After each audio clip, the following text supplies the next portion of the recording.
السلام علیکم. یو ورور دا سوال کوي چې د اهل حدیث حضرات د وترو چې کومه طریقه ده دا طریقه صحیح ده که نه ده.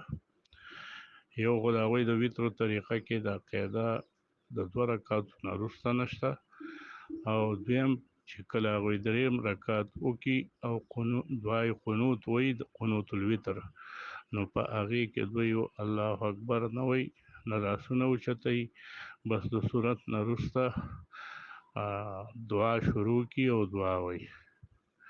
د دې طریقې په باره کې ستاسې څه خیال دی؟ داسې سوال یې کړی دی. نو دا طریقه بالکل د احادیثو سره موافق طریقه ده. هغوی چې دا طریقه کوي په همدې خاطر یې کوي چې په وترو کې دغه د 2 رکعاتو نه وروسته قاعده دا په حدیثو کې د دې صراحتاً ذکر نشته.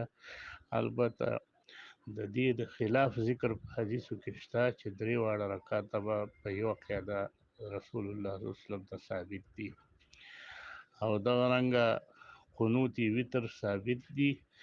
قنوت الوتر کې بل الله اکبر یا لاسونه اوچتول نه دي ثابت. نو دغه طریقه بالکل انشاءالله د دلیل سره موافق طریقه ده.